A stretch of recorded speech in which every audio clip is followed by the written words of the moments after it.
Halo, Assalamualaikum warahmatullahi wabarakatuh. Selamat pagi teman-teman semuanya. Pada video ini kita akan melakukan pembahasan untuk subjudul pada mata kuliah Teknologi Kopi, Teh dan Kakao, khususnya untuk pembahasan teknologi kopi, yaitu judul subbabnya yaitu Teknik Pemrosesan Kopi, From Seed to Cup. Bagaimana mengolahnya dari mulai biji sampai menjadi minuman yang dikonsumsi oleh masyarakat. Nah, di pembahasan kali ini, sebelum masuk ke bagaimana teknik pemrosesan kopi, mungkin ada sedikit pengetahuan yang akan kita bahas di depan ya, sebelum masuk ke tekniknya, yaitu mengenai jenis-jenis kopi yang termahal di dunia. Nah, mungkin teman-teman ada yang sudah familiar dengan nama-namanya dan mungkin ada juga yang malah belum pernah mendengarnya sama sekali. Nah, menurut data terbaru, pada tahun 2021 yang saya himpun dari website dari wealthygorilla.com gitu ya, ada satu website yang cukup aktif, dia melakukan pembahasan mengenai perkembangan kopi di dunia. Nah, ini ada 10 jenis kopi yang termasuk the most expensive coffee in the world gitu ya. Kopi termahal di dunia. Nah, peringkat ke-10 ya, ini beberapa jenis kopinya nanti akan saya bahas juga di beberapa slide ke depan. Namun ya, coba kita bahas sedikit ya tentang peringkat-peringkatnya yang terbaru ini. Mungkin di slide yang saya sampaikan di sini itu belum merupakan data yang terbaru, namun nanti akan kita bahas beberapa yang masuk dalam kategori 10 terbesar atau 10 termahal di dunia ini. Nah, di posisi 10 ada yang dinamakan dengan Hawaiian Kona. Jadi ada kopi yang namanya Hawaiian Kona. Hawaiian Kona itu dari namanya sudah teman-teman bisa tebak ya, kopi ini berasal dari Hawaii di Amerika ya, Amerika Tengah begitu. Nah, harganya ya, kalau kita ngomongin harga karena ini ngomongin termahal ya, maka kita indikatornya harga. Harganya adalah $35 per pound. Kalau sekarang rupiah itu sekitar 14.500, ya let's say 15.000 ya. 15.000 dikali 35 itu hampir mencapai 520-an ribu rupiah per pound. Artinya kalau 1 kilogramnya ya berarti 2 kali lipatnya, 1 jutaan gitu ya. Nah, itu pertama itu Hawaiian Kona. Hawaiian Kona nanti semoga ada di slide saya. Nanti akan kita bahas Hawaiian Kona itu yang seperti apa. Kemudian nomor 9, peringkat ke-9 itu ditempati oleh sebuah kopi yang bernama Lost Plants atau Lost Planes. Nah, Lost Planes ini harganya $40 per pound. Artinya $80 per kilogram. Kalau dikali 15 ya artinya 1.200.000-an gitu ya per kilogramnya. Nah, itu dari El Salvador. Kemudian kopi ke-8 namanya adalah Fazenda Santa Ines. Itu mempunyai harga $50 per poundnya. Nah, approximately ya, perkiraan. Nanti ini akan masuk, ada salah satu nanti ini Fazenda Santa Ines ini akan masuk dalam pembahasan saya di slide ini. Dia termasuk kopi yang berasal dari Brazil gitu ya, termasuk yang paling mahal. Saya ngomong di sini teman-teman ya, kopi yang termahal itu belum tentu yang terbaik ya. Nanti kenapa nanti akan kita lihat di belakangnya. Kemudian peringkat ke-7 ada Jamaican Blue. Jamaican Blue. Jamaican Blue itu harganya juga approximately sama, hampir sama dengan Santa Ines, yaitu $50 per pound. Ya, berarti kan 100 ya, $100 per kilogramnya. Berarti 1.500.000-an ya per kilogramnya. Sangat fantastis. Kemudian kopi yang ke-6, urutan yang paling mahal ke-6 adalah Molokai. Ya. Molokai ini juga didapatkan atau diperoleh, diekspor dari Hawaii. Ya, dari Hawaii. Harganya $51 per pound. Ya. Yang kelima, ini termasuk sudah masuk ke 5 besar ya. 5 besar yang pertama atau peringkat kelima adalah kopi Saint Helena. Saint Helena ini harganya 79 per pound. Jadi harganya hampir 2 kali lipatnya yang apa tadi ya?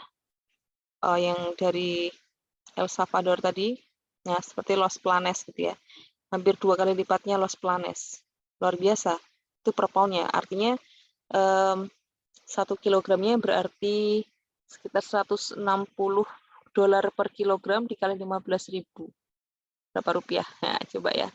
Nah, ini Saint Helena itu masuk di daerah tengah antara Samudra Atlantik, teman-teman ya. Samudra Atlantik. Jadi memang spesifik sekali ini. Kemudian peringkat keempat diduduki oleh kopi kebanggaan bangsa Indonesia, yaitu kopi luwak atau biasa kalau di bahasa Inggrisnya namanya civet coffee gitu ya. Itu harganya 160 dolar per pound atau 3.200 dolar per kilogram. Artinya berapa belas juta itu ya? Kali 15.000 kali 320, let's say 320 kali 15.000, 4.800.000 rupiah per kilogram. Ya, 4.800.000 rupiah per kilogram. Sungguh harga yang sangat fantastis untuk 1 kilogram kopi. Ya. Kemudian peringkat ketiga ditempati oleh Hacienda La Esmeralda.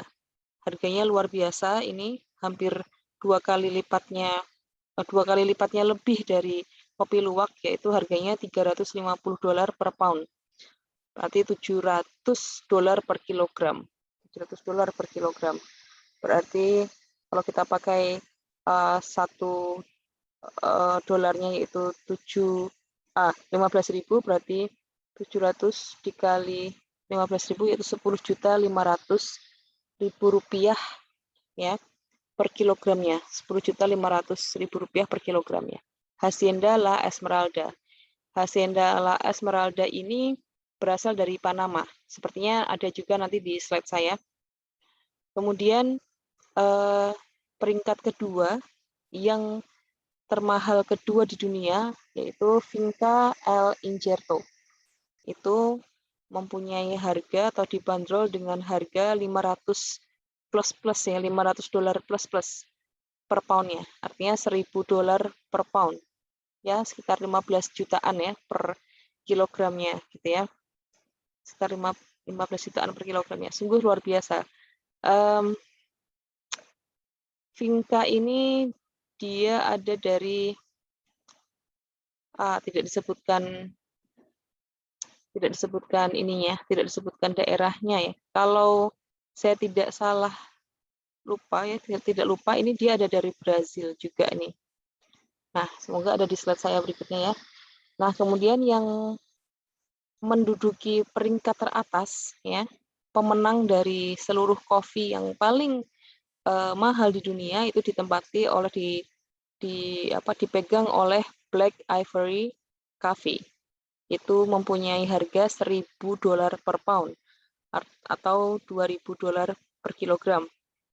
Artinya sekitar 30 jutaan rupiah ya per kilogramnya. Luar biasa. Nah, dari namanya Black Ivory berarti gading hitam gitu ya. Dia teman-teman mungkin ada yang sudah menebak ya dia berasal dari mana ya. Betul, dia berasal dari Thailand. Ya. Dari Thailand. Jadi itu Black Ivory ini merupakan saat ini ya sampai dengan tahun 2021 sampai dengan saya melakukan presentasi ini Black Ivory Coffee itu merupakan coffee yang paling mahal di dunia. Ya. Nah, begitu teman-teman. Itu adalah kurang lebih 10 kopi teratas ya secara harga ya yang paling mahal di dunia. Nah, tadi saya bilang bahwa kopi yang paling mahal itu belum tentu kopi yang paling bagus ya. Kemahalan atau tingkat harga dari kopi ini bukan semata-mata berasal dari taste-nya saja gitu ya, tapi juga karena adanya kelangkaan item tersebut, ya, kelangkaan item tersebut. Nah, contohnya saja seperti luwak gitu ya, kopi luwak. Teman-teman sudah tahu ya, kopi luwak itu kan diproses dengan dipilih langsung oleh hewan yang bernama luwak itu. Dia makan ya buah cerinya, kemudian karena dia tidak bisa mencerna biji kopinya, maka dia akan keluar bersama dengan fesesnya.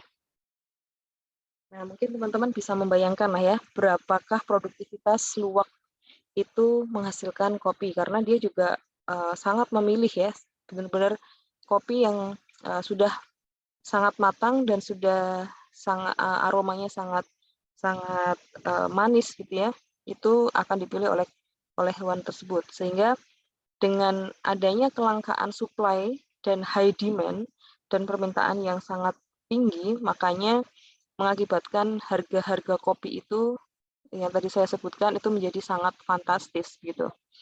Nah, coba kita masuk ke beberapa jenis kopi yang tadi mungkin beberapa ada yang sudah saya sebutkan di awal. Nah, kita mungkin berkenalan sebentar ya dengan beberapa kopi tersebut. Yang pertama, Finca El Injerto. Ya, kopi Finca El Injerto. Ini kopi ini diambil dari biji kopi jenis Bourbon. Ya, dia termasuk yang langka gitu ya, jenis kopi yang langka. Dia hanya tumbuh di ketinggian 1.500 sampai 1.900 dpal dan 100% biji kopi tersebut merupakan biji kopi Arabica. Nah, karena adanya kelangkaan dan kualitas dari biji kopi ini, maka harga yang dibanderol itu sangat mahal. Ya, sekitar 7,4 juta ya per poundnya atau per setengah kilogramnya. Nah, kopi Finca El Injerto ini berasal dari Guatemala, ya, Amerika Tengah. Oke. Kopi Finca El Injerto ini dia mempunyai rasa hazelnut dan coklat ya. Jadi teman-teman sudah saya pernah sampaikan di awal di pertemuan pertama bahwa kopi itu punya taste, punya flavor yang sangat unik ya. Karena dia dipengaruhi oleh di mana dia tumbuh dan juga dipengaruhi oleh tanah ya, tempat dia tumbuh dan juga tanaman di sekitar kopi tersebut tumbuh ya. Kalau dia dekat dengan tanaman coklat, maka dia akan terpengaruh dengan rasa coklat. Kalau dia dekat dengan perkebunan jeruk, maka rasa kopinya ada sedikit fruity, gitu ya, fruity ke citrusy, ya, lebih rasa jeruknya itu muncul gitu. Nah,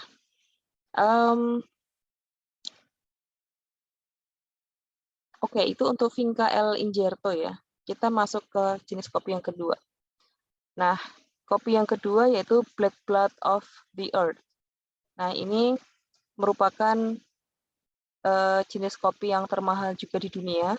Namanya cukup mengerikan ya, Black Blood of the Earth, berarti darah hitam di bumi gitu ya, darah hitam di bumi. Oke, Black Blood of the Earth itu diolah dengan teknik cold vacuum extraction atau ekstraksi dingin, ya, ekstraksi dingin. Sehingga Black Blood ini dia mempunyai tingkat kafein, kadar kafein yang tinggi dan tingkat keasamannya itu rendah, gitu ya. Nah, kopi ini seperti yang teman-teman lihat di slide saya, ini dia dikemas dalam kemasan botol beraneka ragam, harganya antara 40 sampai 50 dolar ya per botolnya. Nah, uniknya lagi si Black Blood of the Earth ini dia seringkali bekerja sama atau berkolaborasi dengan seniman internasional untuk mendesain gambar pada botolnya. Ya. Jadi teman-teman bisa lihat ya, mungkin ini dia akan berubah-ubah ya, seperti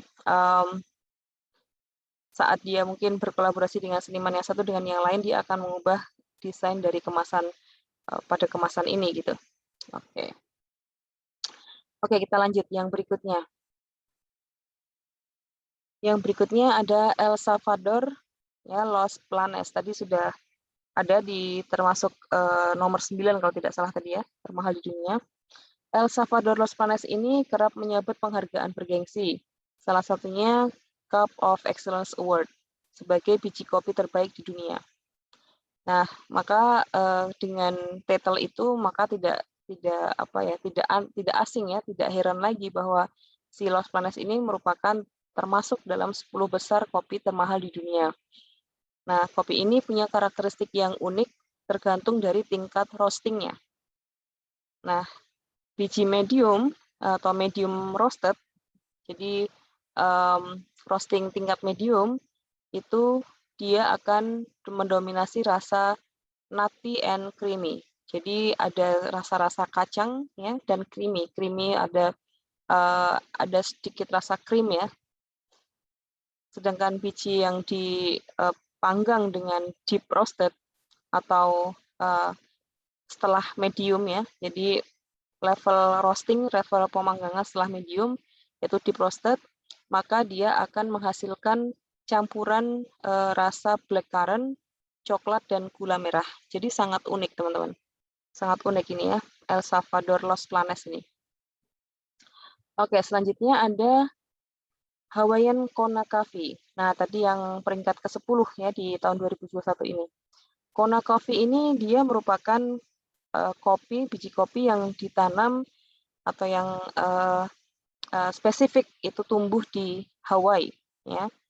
Nah, Hawaiian Kona Coffee ini dia sangat terpengaruh karena adanya tanah ya, tanah tempat dia tumbuh, di mana tanah itu dipengaruhi oleh dua gunung yang ada di Hawaii, yaitu Mauna Kea dan Mauna Loa. Nah, maka dari itu kopi ini tidak dapat ditemui di tempat lain gitu ya. Nah, salah satu hal lagi yang membuat kenapa Kona Coffee ini sangat mahal yaitu karena adanya teknik pemanenan di mana dia hanya dipetik menggunakan tangan ya, tidak menggunakan alat yang lain. Oke, jadi harganya itu menjadi sangat mahal karena sangat unik begitu ya. Oke, harganya sekitar tadi 700 berapa tadi ya? Sekitar $35 ya per poundnya, jadi sekitar 500 ribuan per pound. Oke, selanjutnya nomor berikutnya yaitu ada Fazenda Santa Ines. Nah, oke, Fazenda Santa Ines ini dia merupakan biji kopi yang berasal dari Brazil ya. Dia mempunyai karakteristik rasa yang sangat manis, kemudian ada rasa sedikit slightly rasa lemon dan rasa cengkeh ya. Kemudian rasa dari si Fazenda Santa Ines ini dia mempunyai tadi ya fruity, ada rasa fruity-nya. Jadi rasa ini tuh tidak umum ya untuk biji-biji kopi yang berasal dari Brazil gitu ya. Kemudian karakteristik rasa selanjutnya dari Fazenda Santa Ines itu ada rasa citrusy. Ya, jadi ada rasa jeruk yang sangat striking, yang sangat nendang gitu ya. Nah, tapi dia mempunyai tekstur yang berlapis-lapis gitu ya. Dan sangat kompleks itu rasanya. Very aromatic dengan rasa chocolatey ya. Creamy mouthfeel, ada di mulut itu ada rasa creamy-nya, dan di akhir itu meninggalkan rasa yang sangat manis ya. Kemudian clean, sweet, and well processed. Nah, Fazenda ini dia ketika diproses itu dia bersih, manis, dan very well, dengan sangat baik. Nah, itu untuk Fazenda Santa Ines, sebuah biji kopi yang berasal dari Brazil. Oke, di sini ada sedikit ya. Sweet and bright with citrus and baking spices, toasted nut in the aftertaste. Jadi ada setelah aftertaste-nya itu atau setelah selesai kita menelan si kopi ini, dia ada rasa toasted nut atau kacang yang dipanggang ya, seperti ada kacang yang dipanggang gitu. Heavy, creamy body, low acidity, jadi dia kuat, creamy, low acidity atau keasamannya rendah, and the long finish of cacao. Jadi selain juga rasa manis juga ada aftertaste yang berupa rasa coklat gitu ya. Baik, selanjutnya yang keenam ada JBM, JBM atau Jamaican Blue Mountain. Nah, Jamaican Blue Mountain ini juga termasuk yang sangat mahal teman-teman di dunia ini. Nah, kenapa? Kenapa Jamaican Blue Mountain itu sangat mahal? Ya, yang pertama, setiap biji kopi ya itu diinspeksi dan dipanen menggunakan tangan. Jadi bagaimana si petani itu mengetahui bahwa biji ini sudah matang, sudah layak panen atau belum, itu menggunakan tangan. Kemudian yang kedua, JBM, ya, Jamaican Blue Mountain, itu mempunyai atau membutuhkan waktu 2 kalinya waktu kopi-kopi yang lain untuk dia tumbuh menjadi matang, gitu ya. Jadi dia membutuhkan waktu 2 kali lipat, ya, durasinya 2 kali lipat, lebih lama daripada kopi-kopi pada umumnya untuk mencapai tingkat kematangan. Nah, sebagai komparasi si JBM ini kalau dipanen itu 1 tahunnya itu menghasilkan 14 juta pon atau 7 juta ton gitu ya, 7 juta ton setahun. Kemudian kalau kita bandingkan dengan kopi jenis lain yang misalkan sama-sama dari Afrika, misalkan contohnya dari Ethiopia gitu ya. Dari Ethiopia itu dia 1 tahunnya itu bisa menghasilkan 800 juta pound atau 400 juta ton gitu ya. 400 juta kilogram. Tadi apa sih pound ya, LBS. Kilogram, 400 juta kilogram. Jadi it's more than 10, 20,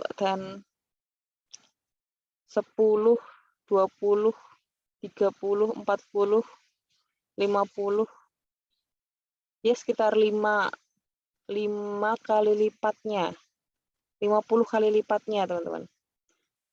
Ininya apa produktivitasnya. Jadi karena itu maka dia akan menjadi sangat langka begitu ya. Nah, kelangkaan berikutnya selain dia produktivitasnya juga sangat rendah, itu juga karena 80% dari hasil panen dari JBM ini dia di-ship, dikirim ke Jepang. Dan the rest ya, sisanya 20% itu dibagi-bagi ke seluruh dunia. Jadi 20% yang ada di dunia ini diperebutkan oleh berbagai negara, makanya dia menjadi barang yang sangat langka. Oke, selanjutnya ada Saint Helena. Ya, Saint Helena. Saint Helena tadi itu dia merupakan biji kopi yang berasal dari sebuah pulau yang terletak di tengah Laut Atlantik. Ya. Saint Helena terkenal dengan budidaya biji kopinya yang hanya bisa tumbuh di situ saja, di daerah itu aja. Biaya transportasinya juga sangat mahal karena ini dia berada di pulau tadi ya, pulau di tengah Samudra Atlantik tadi, sehingga dia harganya menjadi sangat-sangat mahal. Nah, ini Saint Helena. Nah, kemudian yang ke-8 ada kopi luwak. Nah, buat teman-teman yang belum pernah lihat hewan luwak, nah ini hewannya teman-teman ya. Hewannya seperti perpaduan antara kucing dan tikus. Nah, si luwak ini, kopi luwak ini menjadi kopi yang termasuk paling langka di dunia sehingga harganya juga sangat mahal. Selain sangat langka dan sangat mahal, kopi luwak ini sudah banyak diakui sebagai kopi terbaik juga di dunia ya. Jadi prosesnya adalah si luwak ini dia memakan cherry, ya cherry di sini teman-teman, cherry yang benar-benar matang, ya, yang benar-benar matang dan tidak busuk. Nah, kemudian dia makan, kemudian dia digest, dia cerna gitu ya. Nah, kemudian karena dia tidak bisa mencerna bijinya, maka biji itu keluar melalui fesesnya. Nah, kemudian dari feses itu baru diproses, dikeringkan, dicuci, dan seterusnya oleh petani. Maka karena kelangkaan tersebut, maka dia menjadi sangat mahal. Dan juga ada satu yang unik adalah bahwa ketika biji itu berada pada perut si luwak itu ya, dia terpengaruh oleh enzim, ya, dia terpengaruh oleh enzim yang ada pada perut luwak tersebut sehingga mengakibatkan flavornya itu sangat unik, gitu ya, sangat unik. Nah, itu yang menjadikan kenapa kopi luwak itu yang merupakan kebanggaan Indonesia itu menjadi salah satu dari kopi terbaik, tidak hanya termahal tapi juga terbaik di dunia. Gitu ya. Oke, kalau kopi luwak sendiri dia mempunyai karakteristik strong aroma gitu ya. Dia punya aroma yang sangat kuat. Kemudian ada sedikit rasa atau flavor coklat ya. Superb. Kemudian yang selanjutnya ada Hacienda La Esmeralda Geisha Coffee. Nah, Geisha Coffee itu diproduksi oleh Hacienda La Esmeralda, ya, lokasinya ada di Panama. Biji kopi itu pernah dijual 8,9 juta per pound, berarti sekitar 18 juta per kilogramnya. Sekaligus menjadi kopi termahal yang pernah ada di Panama. Nah, biji Geisha Coffee Hacienda La Esmeralda ini tumbuh di volkan baru, yaitu gunung tertinggi di Panama. Nah, itu mempunyai ini teman-teman ya, di kemasannya dia kasih tuh karakteristik rasanya, flavornya dia ada floral, jadi ada rasa-rasa aroma-aroma harum gitu ya, aroma harum bunga gitu. Floral like violet and lily, tangerine, raspberry, honeysuckle, and sweet chocolate finish. Jadi memang ada aftertaste-nya ada coklat-coklatnya gitu. Oke, kita masuk ke kopi yang terakhir yang tadi di depan sudah saya sebutkan yang merupakan kopi termahal di dunia untuk saat ini, yaitu Black Ivory Coffee. Nah, Black Ivory Coffee ini dia berasal dari Thailand Utara, ya, Thailand Utara. Sedikit ada kesamaan dengan kopi luwak, tapi mungkin teman-teman sudah bisa sudah bisa menebak ya. Kalau tadi kopi luwak itu dimakan oleh luwak, kalau Black Ivory itu dimakan oleh gajah, ya, dicerna oleh di perut gajah gitu. Nah, buah tanaman kopi yang dimakan gajah akan dicerna dalam waktu sekitar 20-72 jam sebelum keluar dalam bentuk feses. Nah, karena adanya tadi pengaruh enzim juga ya, pengaruh enzim yang ada pada perut gajah, maka rasa pahit dari si kopi itu akan berkurang. Karena adanya proses fermentasi dan pencampuran protein dalam sistem pencernaan si gajah. Nah, pendiri Black Ivory itu sendiri, dia membutuhkan waktu 10 tahun untuk menyempurnakan ya, olahan kopinya tersebut. Selain itu, produksinya yang tidak bisa massal, itu menjadi salah satu faktor kenapa harganya menjadi sangat-sangat tinggi. Jadi kalau bisa digambarkan ya, 33 kg buah kopi yang dimakan gajah itu hanya menghasilkan sekitar 1 kg biji kopi. Jadi bisa dianggap 1/30-nya. Jadi dari 33 kg yang dimakan, ya kan dalam bentuk cherry begitu ya, kemudian dimakan dan fesesnya yang keluar itu hanya menghasilkan 1 kg biji kopi saja. Nah itu teman-teman. Jadi kopi yang termahal di dunia itu belum tentu menjadi yang the best ya, secara flavor, secara karakteristik body dan seterusnya. Namun juga dipengaruhi oleh kelangkaan, ya kelangkaan. Nah kemudian kita masuk ke bagaimana teknik pemrosesan kopi yang selama ini sudah berjalan ya, dilakukan oleh petani maupun roaster ya di seluruh dunia. Nah, sebelum kita masuk ke situ, kita coba flashback sedikit beberapa komponen kopi yang cukup penting yang menjadikan kopi ini menjadi sebuah komoditas yang sangat unik gitu ya. Nah, komponen kopi yang terpenting itu adalah kafein dan kafeol. Nah, kafein itu sebagai perangsang sistem syaraf dan merupakan komponen yang sangat penting pada dunia farmasi dan kedokteran. Sedangkan kafeol itu merupakan komponen penambah cita rasa dan aroma, atau bisa kita sebut dengan flavor. Nah, kafein disintesis pada perikarp. Teman-teman nanti lihat struktur biji kopi ya, perikarp, dan dapat bereaksi dengan asam, basa, logam berat dalam asam tersebut. Kadar kafein pada kopi Sangrai itu 80 mg per 5 ons, kopi instan 60 mg, dan kopi dekafeinasi adalah 3 mg. Nah, jadi kopi ini, kopi pada kafein, ya di awal sudah saya bilang ya, kafein itu adalah istilah kafein itu ada pada kopi, nanti kalau di teh itu juga kafein namun namanya menjadi tanin, nanti di guaranin untuk di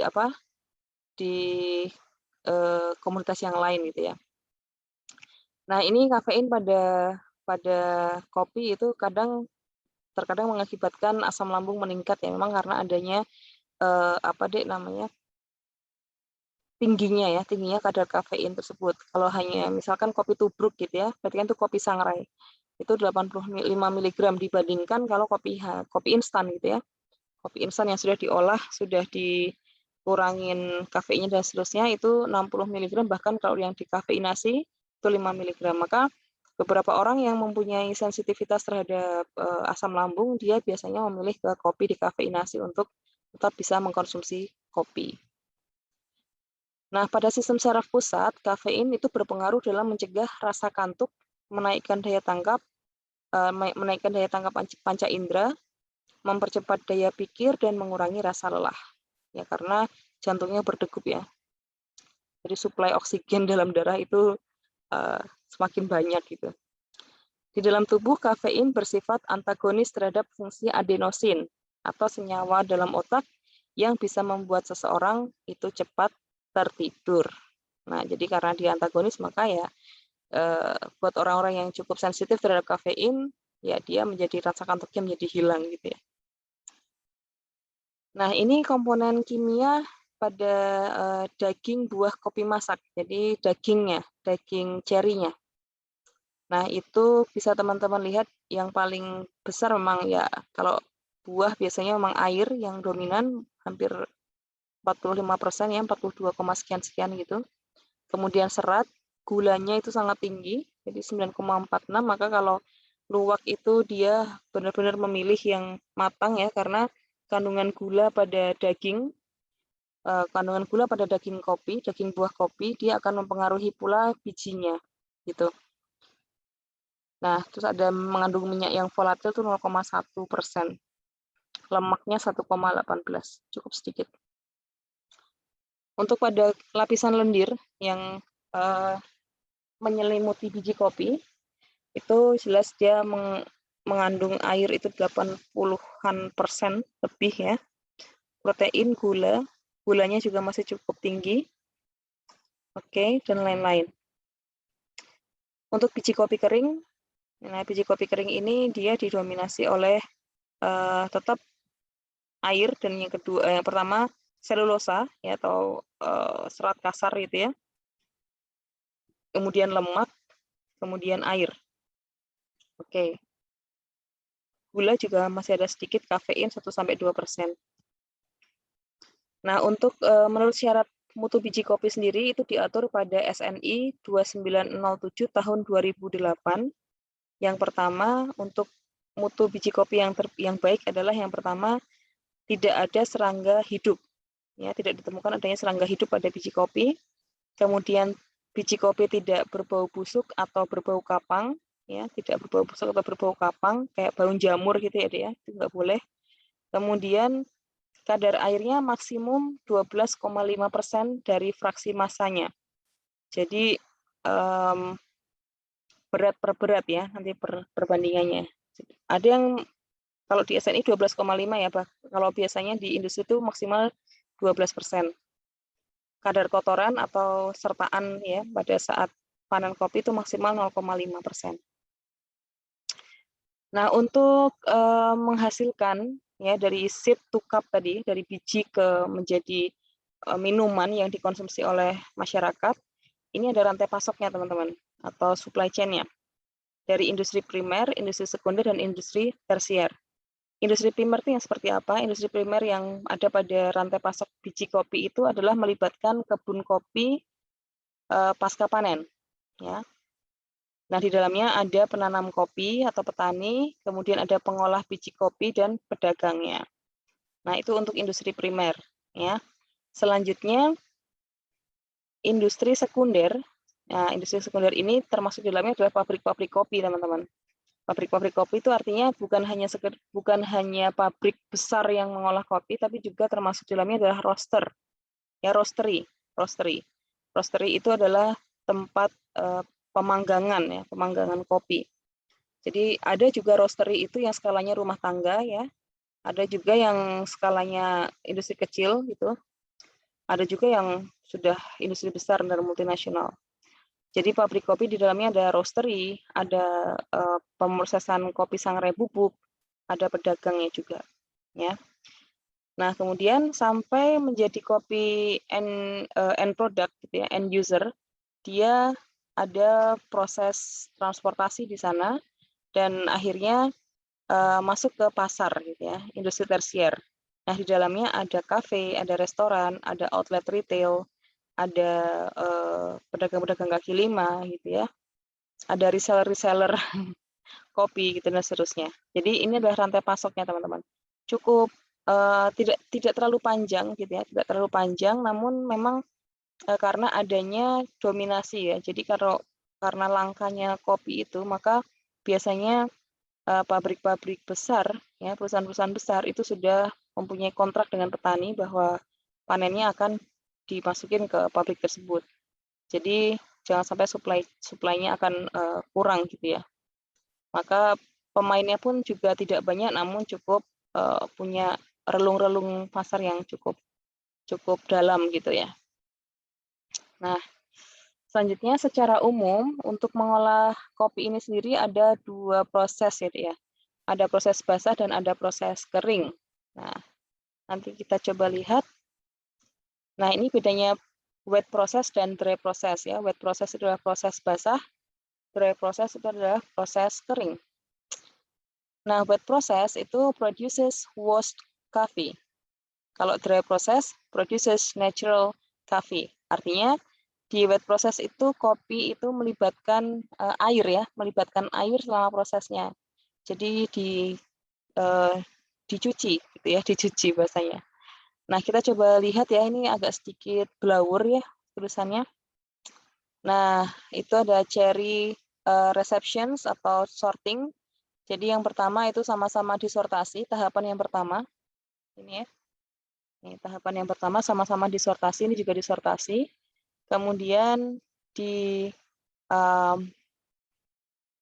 dihilangkan ya waste-nya atau limbahnya. Kemudian setelah itu masuk pada proses flotasi atau pengapungan ya. Di sini wet or dry feed ya. Ini sini juga flotation. Nah, sini diapungkan di atas di air gitu ya, dia akan mengapung. Kemudian ini pre-grader ya atau pulper. Pulper itu adalah menghilangkan pulpnya atau daging buahnya. Ya. Selanjutnya kalau yang di dry process setelah diflotasi, flotasi tadi sekaligus untuk semi fermentasi ya. Pada saat pengapungan tadi. Kemudian kalau yang di dry process dia langsung dijemur. Ya, sun drying. Oke. Nah, tapi kalau di wet process dia masih panjang, teman-teman. Ininya prosesnya. Tidak pre-grading.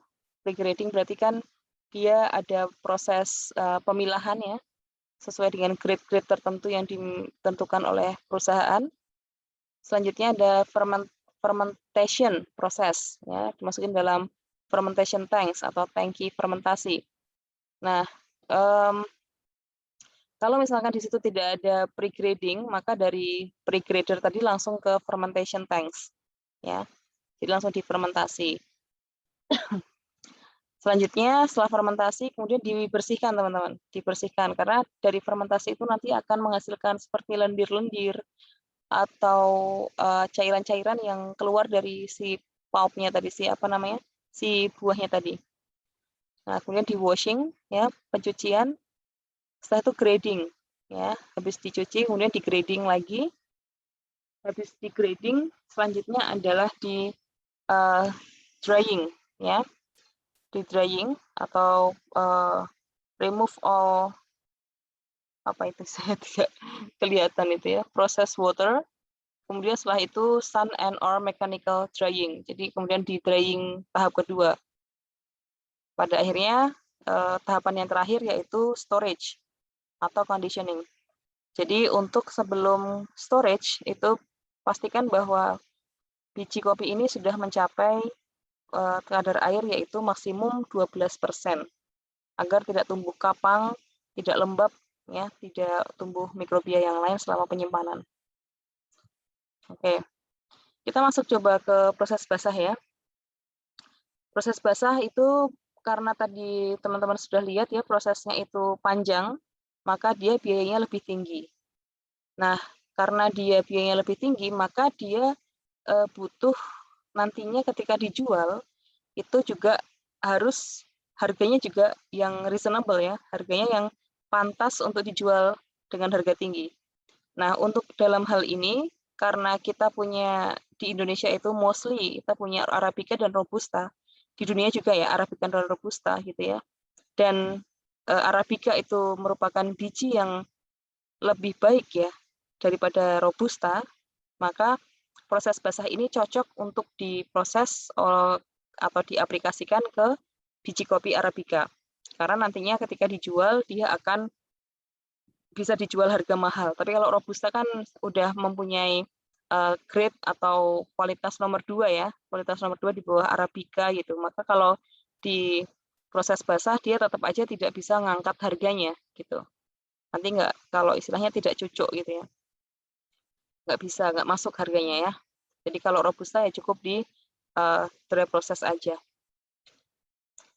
Nah, ini teman-teman sebagai gambaran diagram alirnya dari mulai panen, sortasi, dikupas ya, daging buah kulit merahnya tadi, kemudian difermentasi, dicuci, dikeringkan, kemudian di biji kopinya itu ada perikarpnya teman-teman ya, ada perikarp atau kulit tanduk ya, itu dihilangin, dikupas, kemudian disortasi lagi, jangan sampai ada yang pecah atau masih ada perikarpnya gitu. Setelah itu habis disortasi, kemudian dikemas. Nah, nanti kalau memang diperlukan pengeringan ulang, nanti dia akan lakukan pengeringan lagi.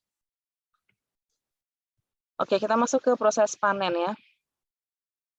Panen ini dia biji kopi yang ditanam itu telah berumur 2,5 sampai 3 tahun. Ya, jadi tanaman kopi itu sudah berumur 2,5 sampai 3 tahun. Nah, panen rayanya itu berlangsung pada bulan biasanya Juni sampai September. Ya, tapi kalau sekarang ada perubahan iklim ya, perubahan cuaca seperti ini, itu ya mungkin ada sedikit pergeseran gitu. Nah, buah matang itu buah kopi matang, cerinya itu ya, itu ditandai dengan perubahan warna kulit. Yang pertama dari mulai hijau tua, kemudian menguning, kemudian merah, dan merah kehitaman. Nah, pada saat yang terbaik untuk panen adalah pada saat si buah cerinya itu berwarna merah, teman-teman. Jadi belum merah kehitaman, berwarna merah menyala. Nah, untuk perbedaannya sendiri, untuk Robusta itu mempunyai masa tanam 8-11 bulan, sedangkan Arabica 6-8 bulan. Ya, cukup lebih cepat Arabica ya. Kematangan buah kopi dapat juga dilihat dari kekerasan dan kandungan senyawa gula pada daging buah. Jadi kalau nanti teman-teman mengambil mata kuliah teknologi buah sayur, ya di situ ada etilen, kemudian ada enzim yang mempengaruhi buah itu agar dia dagingnya itu tetap tegar. Nah, semakin buah itu matang, maka enzim itu akan semakin bekerja, akhirnya mengakibatkan buah itu dagingnya menjadi melunak. Ya. Daging melunak, kemudian etilen bertambah, dan senyawa gulanya juga meningkat. Maka kalau buah itu matang, artinya dia menjadi manis gitu kan. Semakin matang ya semakin manis, bahkan kalau membusuk ya akan hilang itu flavornya. Nah, seperti juga dengan buah kopi tadi ya.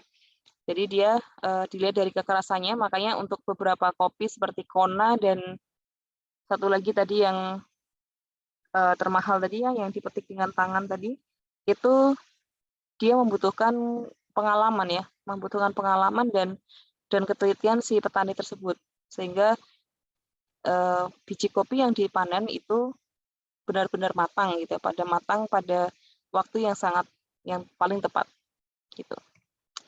Oke, selanjutnya secara teknis panen buah masak mempunyai beberapa keuntungan dibanding buah mentah. Ya, antara lain yang pertama mudah diproses karena kulitnya itu mudah terkelupas, ya. Kemudian rendemen hasilnya lebih tinggi. Selanjutnya biji kopi lebih bernas, ya, sehingga ukuran biji kopi lebih besar, tidak terlalu pipih. Waktu pengeringan juga lebih cepat.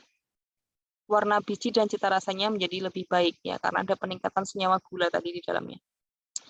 Oke, selanjutnya setelah panen masuk pada proses sortasi.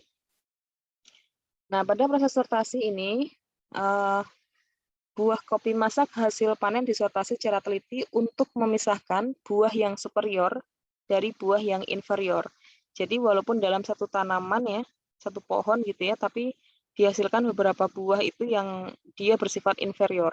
Kalau inferior itu ditandai dengan adanya cacat, hitam, bolong, pecah, terserang hama, dan seterusnya. Ya, itu kalau inferior. Nah, kotoran yang ada yang terserta pada saat panen itu biasanya ada katutan gitu, ya, terikut gitu, seperti daun, ranting, tanah, kerikil, itu harus dibuang. Maka sortasi itu fungsinya untuk menghilangkan bahan-bahan sertaan tadi. Nah, buah kopi yang tersimpan di dalam karung plastik atau stak selama lebih dari 36 jam akan menyebabkan prafermentasi, sehingga aroma dan cita rasa kopi menjadi kurang baik dan berbau busuk. Jadi jadi kopi ini, ya, pengolahan kopi dari mulai panen sampai dengan roasting, sampai dengan diolah menjadi kopi yang dikonsumsi, itu harus sangat teliti, harus sangat teliti, harus sangat detail gitu, ya, harus mempunyai akurasi yang tinggi gitu, karena dia akan sedikit saja berubah, maka karakteristik flavornya juga akan berubah banyak gitu. Nah, bahkan buah kopi superior itu diolah secara basah atau semi basah agar dapat biji kopi yang HS, ya. HS itu hilang hulknya, hilang kulit tanduknya tadi, ya. Buah kopi yang berwarna campuran hijau, kuning, merah diolah secara kering. Jadi itu sortasinya, teman-teman. Jadi yang buah kopi yang superior, yang tadi yang masak, yang berwarna merah, bernas, biji buahnya itu berukuran seragam, itu diolah secara basah, ya, agar dapatkan biji kopi yang HS. HS itu artinya kulit tanduknya itu hilang, ya. Maka karena dia nantinya akan dapat dijual dengan harga yang tinggi, maka dia bisa untuk diolah secara basah. Tapi kalau yang masih hijau, kuning, merah, ya tidak dapat dimungkiri, ya, bahwa kadang kalau panen kopi deh teman-teman, ya, itu biasanya ada yang menggunakan alat deh, ada yang menggunakan alat, jadi seperti gunting yang besar begitu dipanen. Nah, karena tidak ada pencermatan, ya, secara satu persatu, maka ya semuanya terikut gitu, ya, ada yang hijau, kuning, atau yang belum merah itu ikut keangkut. Maka yang masih berwarna sebelum merah matang tadi, dia akan diproses secara kering. Nah, selanjutnya ada proses pengolahan. Nah, dari proses pengolahan ini diawali dengan pengupasan kulit buah, ya. Nah, ini alatnya, teman-teman. Di sini foto ini merupakan alat untuk mengupas kulit buah kopi. Nah, si mesin ini itu sangat tergantung pada kemasakan buah, keseragaman ukuran buah, jumlah air pada saat proses, dan gap atau celah antara rotor dan stator. Di dalamnya ini ada semacam penggiling gitu, teman-teman. Ini ada rotor dan stator. Jadi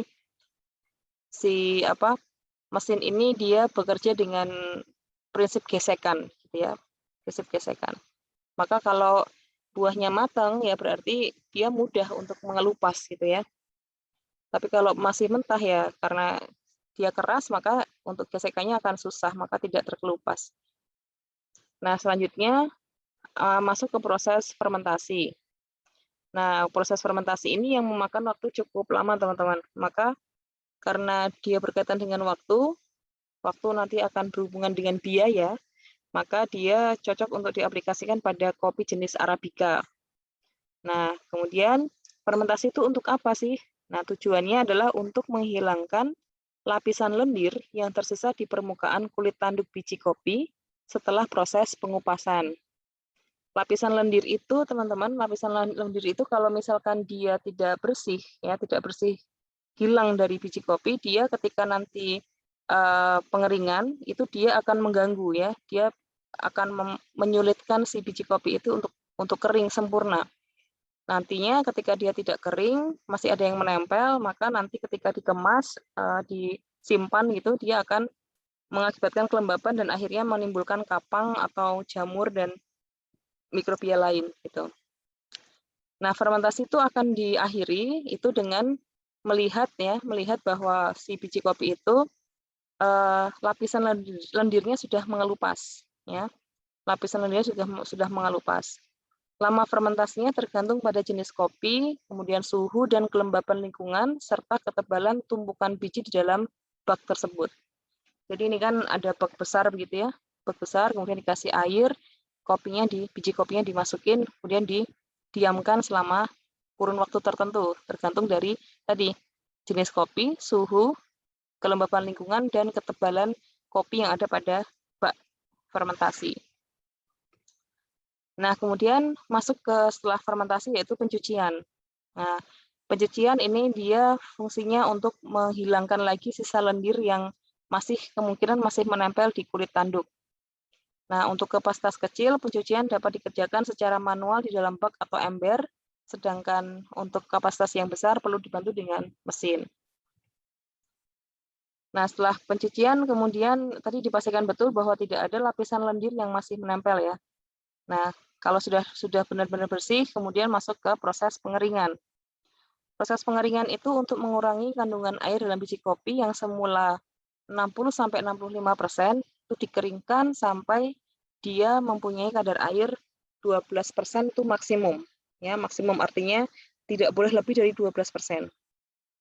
Proses pengeringan itu ada berbagai macam ya. Kalau ada di gambar ini ya, di jemur lantai, ada yang jemur pakai rak begitu. Kalau di industri ya dia ada yang menggunakan dryer besar begitu atau silo. Oke. Selanjutnya masuk ke setelah pengeringan tadi masuk ke sortasi. Jadi setelah pengeringan kemungkinan adalah nanti mungkin ada penyerta yang tidak diinginkan ya seperti kotoran, kemudian ranting, kerikil, batu-batuan itu harus dihilangkan ya. Sortasi ukuran dilakukan dengan ayakan mekanis tipe silinder berputar atau tipe getar dengan ukuran lubang yaitu 5,5 mm sampai dengan 7,5 mm. Nah, selanjutnya setelah tadi disortasi ya, sudah disortasi, kemudian dipisahkan tadi mungkin ada juga biji yang pecah atau yang berlubang dan seterusnya, dan biji-biji yang superior yang prosesnya sudah sangat melalui proses yang baik begitu ya. Nah, selanjutnya adalah penyimpanan dengan pengudangan. Pengudangan itu tujuannya untuk menyimpan biji kopi yang telah disortasi dalam kondisi yang aman sebelum dipasarkan ke konsumen. Nah, biasanya karung-karung itu akan ditumpuk dengan rapi ya di atas papan kayu. Jadi di bawah sendiri itu tidak boleh bersentuhan langsung dengan lantai, teman-teman. Jadi harus dilapisi. Biasanya dikasih tumpukan kayu yang ada jarak antara lantai dengan tumpukan yang pertama itu 10 sampai 20 itu untuk dinding ya. Kalau di lantai itu sekitar 10 cm gitu ya tingginya dari lantai. Kenapa begitu? Karena untuk menghilangkan atau menghindari potensi kelembaban ya. Potensi kelembaban yang dihasilkan dari lantai ke karung kopi tadi, karung biji kopi tadi. Sekaligus juga untuk dinding ya. Jadi harus ada jarak antara dinding dengan tumpukan yaitu 10 sampai 20 cm dari dinding gudang. Jadi nggak boleh nempel dari tembok. Oke, seperti itu teman-teman. Untuk garis besarnya dulu untuk teknik pemrosesan kopi. Untuk lebih detailnya nanti akan kita bahas di teknik pemrosesan kopi yang lanjutan ya atau tahap 2 begitu. Oke, sepertinya cukup sekian untuk awalan ya teman-teman untuk teknik pemrosesan kopi. Jadi teman-teman sudah punya gambaran bahwa selain kopi itu dipengaruhi oleh tempat dia tumbuh, ya, tempat dia tumbuh, kemudian di manakah atau mungkin tanaman apakah yang ada di sekitarnya, tanahnya seperti apa, suhunya seperti apa, kelembabannya, kemudian kontur lingkungannya, apakah ada gunung berapi dan seterusnya, di mana gunung berapi itu dia akan mempengaruhi tanah keasaman ya, pH tanah itu akan sangat berpengaruh gitu ya, akhirnya biji kopi itu akan menjadi atau mempunyai ciri khas gitu ya, punya ciri khas. Dan beberapa teknik-teknik panen itu akan menghasilkan kopi dengan taste yang berbeda-beda gitu. Nah, begitu teman-teman untuk secara garis besarnya kopi dan teknik pemrosesan kopi secara umum ya, secara garis besar. Semoga bermanfaat dan dapat dipahami. Selamat belajar. Assalamualaikum warahmatullahi wabarakatuh.